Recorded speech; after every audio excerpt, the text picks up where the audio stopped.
मम्मा आप मेरी शादी पर भी ऐसा ही लहंगा बनाना। मम्मा मैं ऐसा ही लहंगा पहनकर शादी करूंगी। बोलो ना मम्मा, आप बनाओगी ना मेरे लिए ऐसा लहंगा? हाँ हाँ गुड़िया बेटी, क्यों नहीं। मैं तो तेरी शादी पर इससे भी अच्छा लहंगा बनाऊंगी, जिसे पहनकर मेरी बेटी बहुत खूबसूरत लगेगी। मैं तो बस इसी दिन का इंतजार कर रही हूँ कि मेरी बेटी एक सुंदर सा लहंगा पहनकर इस घर से विदा होकर जाएगी। मम्मा इसका मतलब आपको मुझे इस घर से भेजने की इतनी जल्दी है? मम्मा मैंने तो ऐसे ही कहा था। बेटी तुम्हारी शादी आज नहीं तो कल होनी है, क्योंकि हर बेटी को अपने ससुराल तो जाना ही होता है। और इससे अच्छी खुशी की बात उसकी माँ के लिए और कोई नहीं हो सकती कि उसकी बेटी अपने ससुराल में जाए और हंसी खुशी से रहे। बेटी तुम्हारी शादी भी जरूर होगी। वो दोनों माँ बेटी ऐसे बातें कर रही थी कि तभी वहाँ गोरी कौवी और उसकी सहेली लाडो भी आ जाती है। ये लो गोरी बेटी भी आ गई। गोरी बेटी तुम्हारा लहंगा तैयार है, ले जाओ आप अपना लहंगा। अरे वाह, लहंगा तो बड़ा सुंदर बनाया है, लेकिन मैं तुम्हें इस लहंगे के पैसे नहीं दूंगी। ये क्या, तुमने इस कलर पर ये डिजाइन बनाया है? कितना गंदा लग रहा है। आपसे किसने कहा ये सब करने के लिए? अरे जमींदार की बेटी की शादी हो रही है, कोई गरीब पक्षी की नहीं। क्या मैं ऐसा बेकार लहंगा पहनकर शादी करूंगी?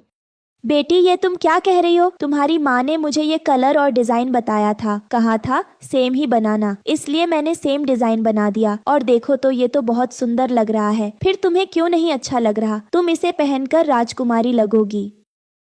मेरे पास टाइम नहीं है, 2 दिन बाद मेरी शादी है। अब मुझे किसी अच्छी सिलाई सेंटर पर जाकर अच्छे से अपना लहंगा सिलवाना होगा। मैं आपको इसके पैसे नहीं दूंगी। जो मेरी माँ ने 1000 रुपए दिए हैं बस वही रखना। अब मैं तुम्हें इसके अलावा 1 रुपया भी नहीं दूंगी। गोरी ये तुम क्या कह रही हो? मेरी माँ ने इतनी मेहनत से इस लहंगे को बनाया है, दिन रात मेहनत की ताकि तुम्हारे इस लहंगे में कोई कमी नहीं होनी चाहिए, और तुम मेरी माँ को इसके पैसे देने से मना कर रही हो। तुम्हें ऐसा नहीं करना चाहिए। तुम इस लहंगे के मेरी माँ को पूरे पैसे दो। ओए गुड़िया, मुझसे जरा नीची जुबान में बात कर। जमींदार की बेटी हूँ, जमींदार की। ऐसे बात की ना तो तुम दोनों को इस जंगल से बाहर निकलवा दूंगी और किसी को पता भी नहीं चलेगा। इस लहंगे को मैं अपने साथ लेकर जा रही हूँ, लेकिन यह मेरे किसी काम का नहीं। पर मैं तुम्हें इसके पैसे नहीं दूंगी। बस करो गोरी बेटी, अब मत ज्यादा बोलो। अगर तुम्हें पैसे नहीं देने तो कोई बात नहीं, तुम जाओ यहाँ से, मत दो मुझे पैसे। इसे मेरी तरफ से अपनी शादी का तोहफा समझ लेना, ले जाओ इसे यहाँ से।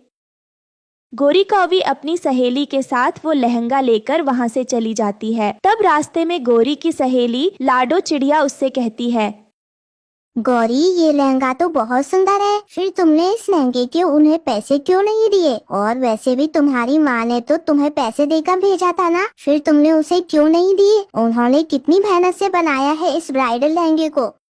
तुझे मेरे साथ होटल में खाना खाने जाना है या नहीं? तुझे पता है ना कि मेरी माँ कितनी कंजूस है। वो मुझे पैसे नहीं देती, इसलिए मैंने मौका देखकर फायदा उठा लिया। यह गरीब तो कुछ कर नहीं पाएगी, इसलिए मैंने उसे पैसे नहीं दिए। वैसे ये लहंगा तो बहुत सुंदर है। इतना सुंदर लहंगा तो मुझे बड़ी बड़ी दुकानों में भी नहीं मिलेगा।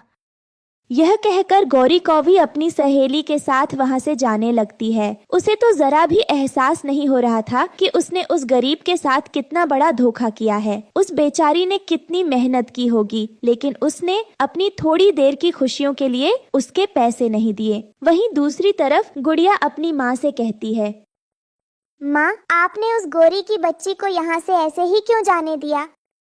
गुड़िया बेटी वो जमींदार की बेटी है। अगर वो अपने बाप से शिकायत कर देती तो उसका पिता हमें यहाँ से निकाल देता। फिर बेटी हम कहाँ जाते? बेटी वो अमीर है और हम गरीब, इसलिए हम उनसे लड़ाई नहीं कर सकते। गुड़िया चिड़िया को तो ये सब देखकर बिल्कुल भी अच्छा नहीं लगता कि उसकी माँ ने इतनी मेहनत की, फिर भी उन्हें 1 रुपया भी नहीं मिला। ऐसे ही कुछ दिन बीत जाते हैं और रानो की तबीयत खराब हो जाती है। उसके बाद भी वो एक ब्राइडल लहंगा सिलती है। माँ आपकी तबीयत ठीक नहीं है, आप फिर भी ब्राइडल लहंगा सिल रही हो। माँ आप रहने दीजिए, मैं हूँ ना, मैं कर दूंगी।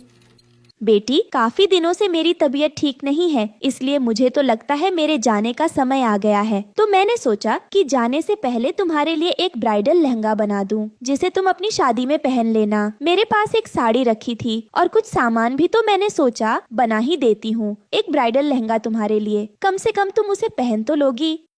ऐसे ही कुछ दिन बीत जाते हैं और कड़ी मेहनत के बाद रानो चिड़िया वो ब्राइडल लहंगा बनाकर तैयार कर देती है, जिसे देखकर दोनों बहुत खुश थीं। देख गुड़िया बेटी, अब तेरे लिए यह ब्राइडल लहंगा बनकर तैयार हो गया है। तू इसे पहनकर बिल्कुल राजकुमारी लगेगी। गुड़िया भी अपने ब्राइडल लहंगे को देखकर बहुत खुश थी। फिर एक दिन रानो चिड़िया के घर के बाहर एक सफेद हिरनी आती है और वो रानो को आवाज लगाकर बाहर बुलाती है। चिड़िया, मैं बहुत दिनों से भूखी हूँ। मैंने सब पक्षियों से खाना मांगा पर किसी ने मेरी मदद नहीं की। क्या तुम मेरी मदद कर सकती हो? अगर तुम्हारे पास भोजन है तो मुझे दे दो। तुम्हारा बहुत उपकार होगा मेरे ऊपर। कोई बात नहीं हिरनी, तुम परेशान मत हो, मैं तुम्हें अभी भोजन लाकर देती हूँ। फिर रानो चिड़िया के पास जितना भी भोजन बचा था वो हिरनी को लाकर दे देती है। हिरनी बहन, मुझे माफ करना, मेरे पास तुम्हें देने के लिए ज्यादा भोजन तो नहीं है। जितना भी भोजन घर में पड़ा था वो मैं आपके लिए ले आई। यह सुनकर वो हिरनी बहुत भावुक हो जाती है और रानो चिड़िया से कहती है, चिड़िया, मैं कोई मामूली हिरनी नहीं हूँ, बल्कि मैं जादुई हिरनी हूँ। मैं जंगल में जाकर पक्षियों की मदद करती हूँ, लेकिन मैं पहले उनकी परीक्षा लेती हूँ। जो परीक्षा में पास होता है मैं उसी की मदद करती हूँ। तुम बहुत अच्छी हो। सुनो रानो, तुमने अपनी बेटी के लिए जो ब्राइडल लहंगा बनाया है वो तुम मेरे पास लेकर आओ। ये सुनकर रानो चिड़िया ब्राइडल लहंगा ले आती है। फिर जादुई हिरनी उस ब्राइडल लहंगे में जादुई शक्तियाँ डाल देती है और कहती है, ये देखो रानो, अब ये जादुई ब्राइडल लहंगा हो गया है। मैंने इसमें जादुई शक्तियाँ डाल दी हैं। अब तुम इस ब्राइडल लहंगे से जो मांगोगी वो यह तुम्हें दे देगा और तुम्हारी हर इच्छाओं को पूरा करेगा। अब तुम खुशी खुशी रह सकती हो। हिरनी जी, आपका बहुत बहुत धन्यवाद जो आपने मेरी इतनी मदद की। अब मैं जरूरतमंद पक्षियों की हमेशा मदद करती रहूंगी और खुद भी अच्छे से रहूंगी। फिर वो हिरनी वहाँ से चली जाती है। रानो घर के अंदर आकर अपनी बेटी को सारी बात बताती है और ये सुनकर वो भी बहुत खुश होती है। फिर रानो उस ब्राइडल लहंगे से भोजन मांगती है तो वहाँ भोजन आ जाता है। इस तरह रानो और गुड़िया उस जादुई ब्राइडल लहंगे के साथ खुशी खुशी रहने लगती है। दोस्तों, आपको हमारी आज की कहानी कैसी लगी? हमारी कहानी को लाइक करें, कमेंट करके अपनी राय हमें दें। आपके कमेंट और लाइक हमारे हौसले को बढ़ाते हैं। अगर आप हमारे चैनल पर नए आए हैं तो हमारे चैनल को सब्सक्राइब करना ना भूलें। आपका धन्यवाद।